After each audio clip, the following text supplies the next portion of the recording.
Okej allihopa och välkomna till Sparpodden som kör en USA-special, eller hur Eva? Ja, vi är just nu i New York på Nasdaqs huvudkontor.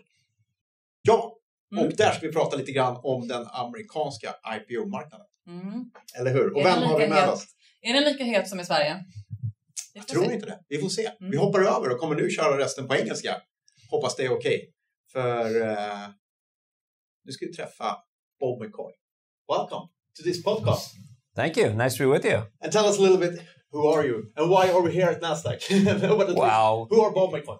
Well, you're here at Nasdaq because we are your exchange partner. You know, Nasdaq has all the exchanges in the Nordics, and certainly the exchange there in Stockholm is Nasdaq, Sweden, Nasdaq Stockholm, and we were so honored during a time when I was been here at Nasdaq, where we came together with what was then OMX to create Nasdaq OMX, and then just Nasdaq as a tremendous global brand. So I joined Nasdaq almost exactly 11 years ago, and I had run a small broker-dealer here in the United States doing agency business, so executing orders for customers. And then I came to Nasdaq to join and run a capital markets business. And it's been a wonderful decade plus for me because I've been able to see so many different aspects of the business. So I've been able to run our domestic listings business, our international business. I've spent a lot of time in Asia. I'm the chairman of our Asia Pacific business currently. And now my current role is that I am the global head of our capital markets business. So that means that I interact with the private equity, venture capital firms. I spend a lot of time with investment bankers, and I talk to them about the benefits of Nasdaq, why they should be advocating for their portfolio companies, why they should be talking about Nasdaq as the right exchange for the companies that they're working with in their pipeline. And so I spend my time a lot on the road. So many people say, "Where do you live?" I say New York, but my family believes that I live on an airplane. Interesting. Yes. We are going to talk about introductions with you, of course, IPO. But I'm interested in, now we know what you do at Nasdaq, but we also, who are you? We talked a bit before about lacrosse and your sort of, what is it to start with? It's a sport we don't really know that much about in Sweden, but we know that you have a passion for it. And I do. So I've been blessed with 6 children, and most of them have played lacrosse. Lacrosse is a sport that you play with a stick that has kind of a netting at the top and a fairly hard ball. In the men's game, the ball, when thrown at the goal, can reach speeds of in excess of 100 miles an hour. It's a very fast-moving game. Some people like to refer to it as hockey on a field. The ball moves. The players can virtually tackle each other, but and the boys' game is a very aggressive game. And there's very much a difference between the men's game, which is high intensity, very aggressive. The women's game is very much a nuanced game. It's very much skill. It's not as rough, but equally as tough to play. And as I was telling you, I've seen it at the highest level. So my daughter played in college, and she was able to make it to deep into the big tournament here in the United States. So it's great. But I also, one of my other passions is golf, which I joke with my Nasdaq colleagues in Stockholm that I would come over to play golf with them, but your season is about 15 minutes long, so I'd have to make sure I get the right 15 minutes there. Well, we make sure that we try to fit that in. So it is time for something else than Nasdaq on your spare time, at least. Yes. Great. Can we talk a little bit for a lot of us? I mean, a lot of them listening to this as well. Nasdaq is, of course, the stock exchange. But what's the background to Nasdaq? Do you know why do we have Nasdaq? I mean, nicely was has been around for almost 100 years, and then Nasdaq showed up. What was the story behind Nasdaq? So most people don't understand. It's actually an interesting trivia question you can ask people, which is, what does Nasdaq stand for? Because Nasdaq is not a name, it's an acronym that is now a name. And it stands for the National Association of Security Dealers Automated Quotations. And so bring that acronym together, you get Nasdaq. And the National Association of Security Dealers was the group of broker-dealers here in the United States. And they decided in 1971 that they were going to create this automated way to quote and trade stocks using technology, using better communication devices that were then in existence, to be able to trade away from floors, traditional floors. And in 1971, every exchange around the world used a traditional floor. The London Stock Exchange, I've been to Shanghai, they used a floor. Everybody used a floor to transact business. And Nasdaq said, or the brokers then said, we could do this better. We could do it more efficiently. And the companies that began to list on Nasdaq back in the day were companies like Intel and Comcast and eventually Apple and all the way through. And so many people think of Nasdaq and they say, oh, well, you have all the technology companies with you, and then all the other companies are on the New York Stock Exchange. And nothing could be really further from the truth. The reality is technology companies came to us because they were the disruptive, innovative, growth-oriented companies, some of who back in that period of time, back in the 1970s and 80s, actually didn't qualify to list on the New York Stock Exchange. So they came and listed with us. And they've grown to be some of the largest companies in the world. But I guess Nasdaq regrets that a little bit. I would guess so. I would think that maybe they didn't recognize the way the world was changing, and the world changed in a very interesting way. But we're known for our technology companies; they're the flagship companies of Nasdaq. But when somebody says, "Oh, you have only technology companies," I say, "Oh, you mean like Starbucks?" Or JetBlue, or the Carlyle Group, or all the companies that are going to allow us to live to be 150 years old, like Regeneron and Biogen and Amgen, and 12 of our Nasdaq 100 companies, or 12 of our largest companies, are actually in the biotech space, and it's been one of the largest areas for IPOs over the past few years. Because I agree. I think when you think of Nasdaq, it's a lot of tech companies. So that was actually the question that you answered now, like what companies do you sort of list? What is the major companies? But you just said it. So it's... Yeah, so 24% of our companies are technology companies. That is by number of companies. Now it's overweighted in terms of market cap. When you have companies like Apple breaching $900 billion of market capitalization, and then the top 5 companies in the world are all listed on Nasdaq. So we have many companies now that are north of $300 billion worth of market capitalization listed with us. But our second largest sector is actually one that you'd be very familiar with, which is financials.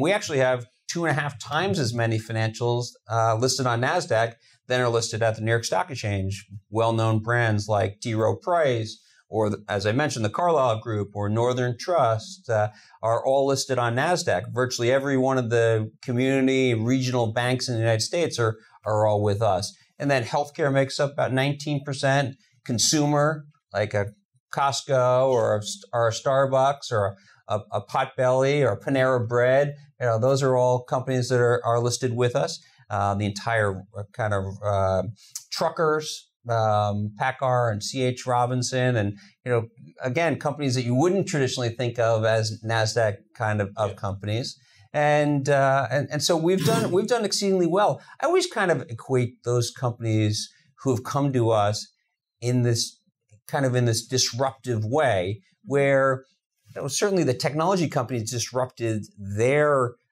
different industry in different areas of technology, but you think about Starbucks, it disrupted coffee. It made an experience. You think about JetBlue, it changed the way that people experienced going on in airlines. So, but if you look back now, the just last 2 years, the companies that listed there? Is there a change in what, or is it the same mix?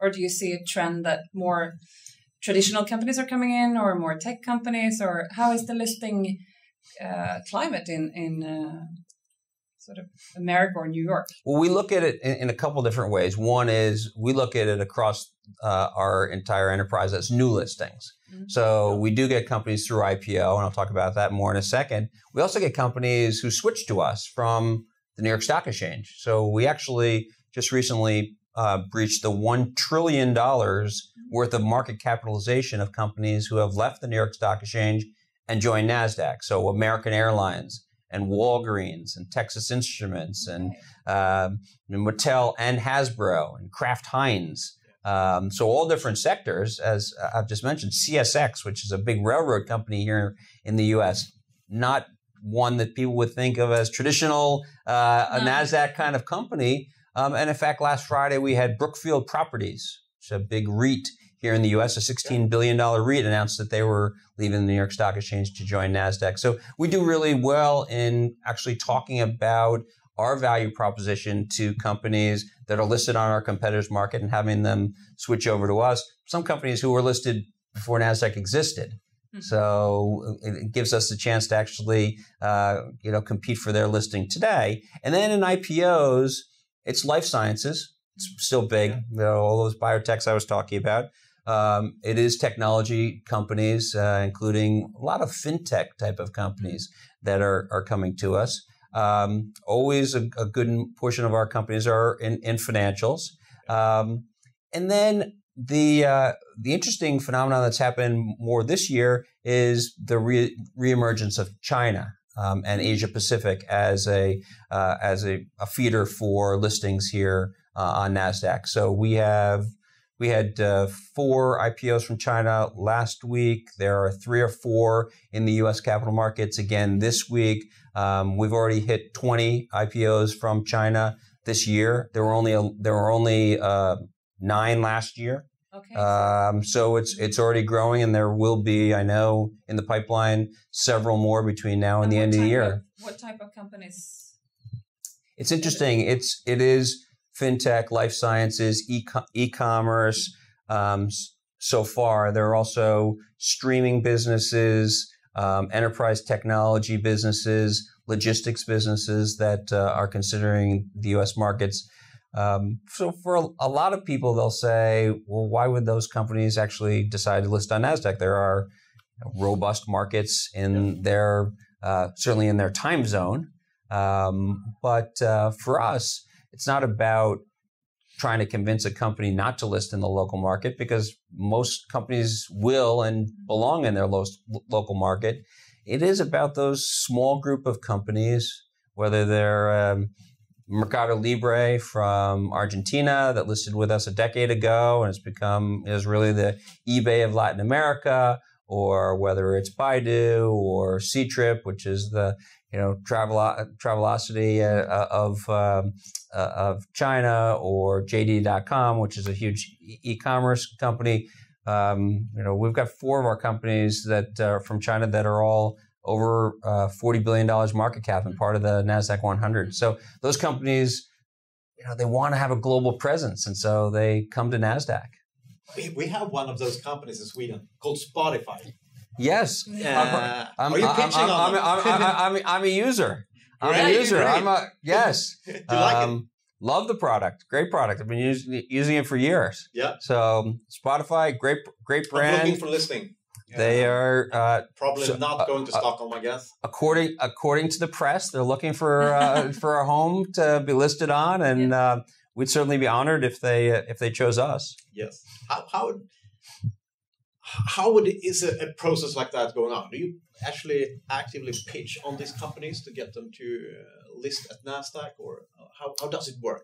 Yes, we do. So I'd say, as I mentioned, my role currently is running this capital markets business. And so I'm the one who'd be talking to, if they had a financial sponsor, a private equity or venture capital firm, talking to their bankers, making sure that they fully appreciated what Nasdaq could do for them. And then we have a whole team, and certainly in the case of a company like Spotify, a local team who would begin to talk to them about why they should choose us as their listing partner. And for us, it's really what happens when the bell stops ringing.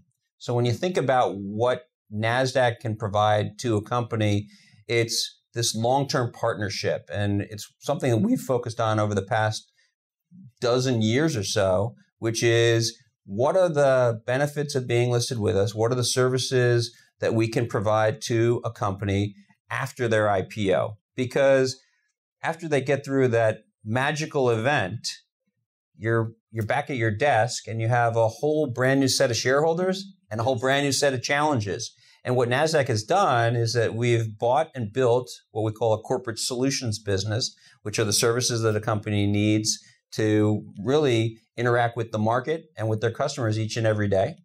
And we combine that corporate solutions business with some great branding and visibility options that we have here on Nasdaq that range from our physical tower out in Times Square that you walk by as you came in, all the way through some amazing social media that we do on behalf of companies, especially around an IPO. Our team can really dig in. So when we would talk to a company pre-IPO, and we try to talk to them a year or two before they decide to embark upon an IPO. It's a long process.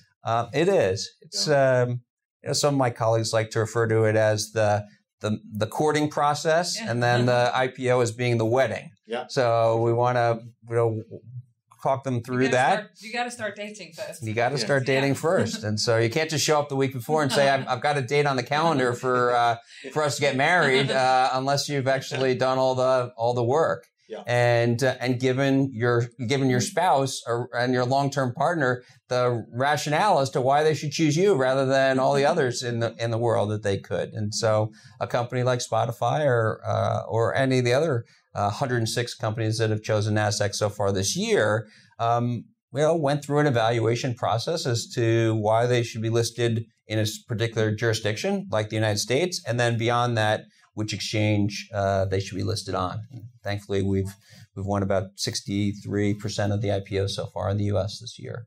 Great. Congrats. Thank you. Thank you. I think that also explains a little bit why you should pick Nasdaq, because as an investor, or us as a retail investors, when we trade American stocks, we don't really know where they're listed, right? Because it doesn't really matter if it's Nasdaq or NYSE when you trade them. You don't really get that. So then we understand why it's important for these companies and what they get, or why it's important for them to choose. Well, I'm glad you said that, because that's some of the things we actually say to management teams when they get really focused on the differences between the two exchanges. They think about it being this idea from the investor standpoint, but you're 100% right. The rules changed back in 2007, so 4-letter ticker symbols are not exclusive to Nasdaq.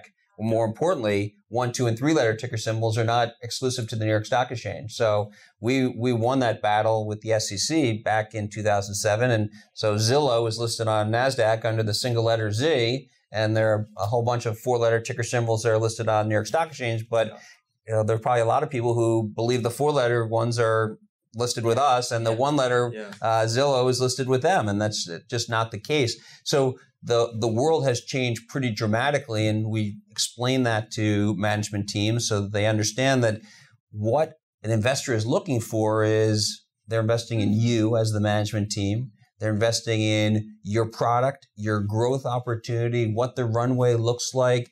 They're not investing in any way in deciding which exchange that you decide to list your stock on, because the markets here in the United States are really, really efficient.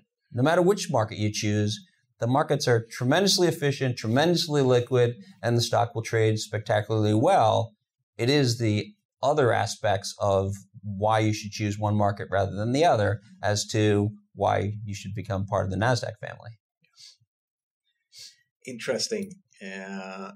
But all these companies who choose or come to Nasdaq, where do they come from? If you look at the Swedish market, which has been extremely hot in the IPO market, it's been like a couple of years now that's gone crazy, which is good. But a lot of these companies come from private equity firms that's selling the companies to the market or doing an IPOs to do their exits.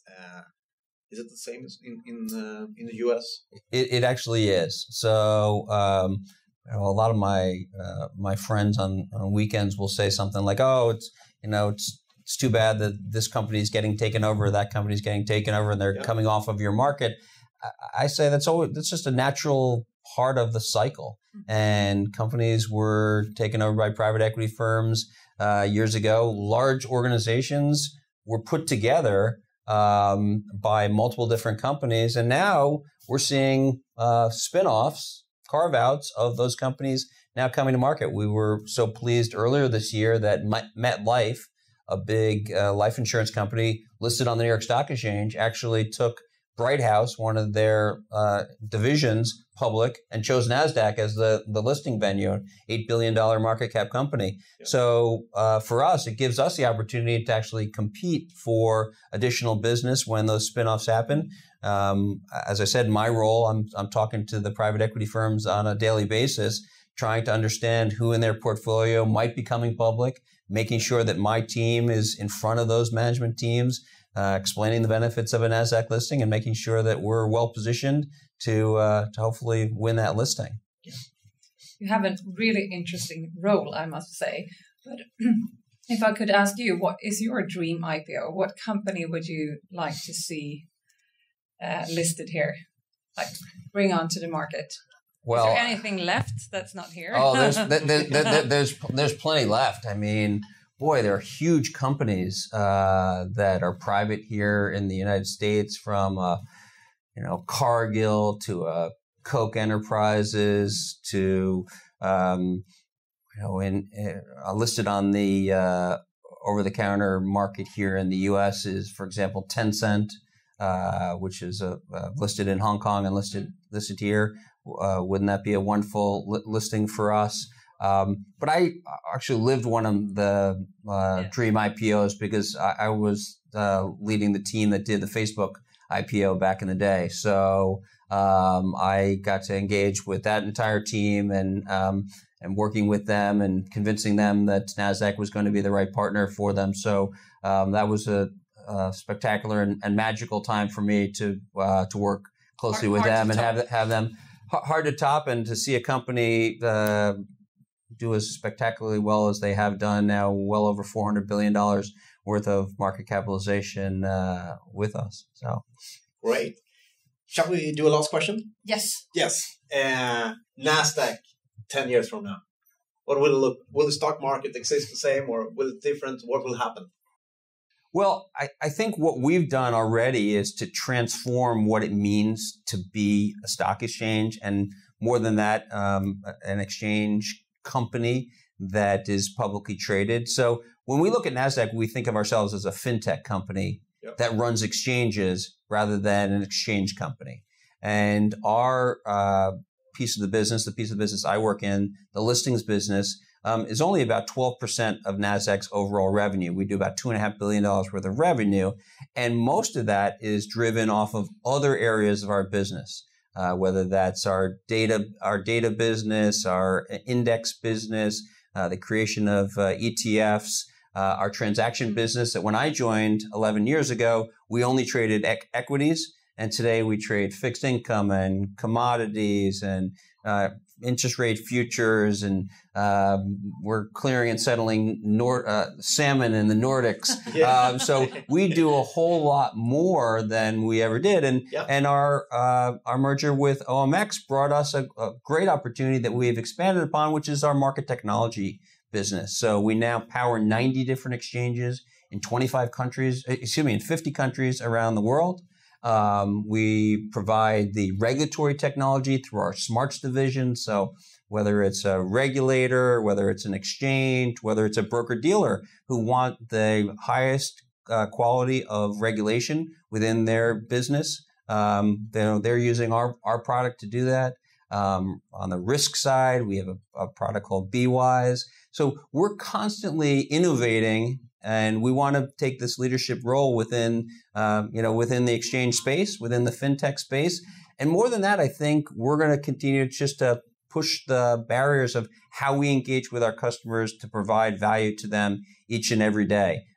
We knew that the trading was going to become more and more competitive here in the U.S. Yep. And so we said, how are we going to provide that value? And that's why we've gone into all these different businesses. And thankfully, it's been very successful for us thus far. And I have no doubt under our current leadership and with Adina Friedman as our CEO that we will continue to be successful. Great. Great. Thank you so much. Thanks for having us here. And this was the podcast Sparpodden. Yes. From New York. From New York. Thanks. Nice to have you with me.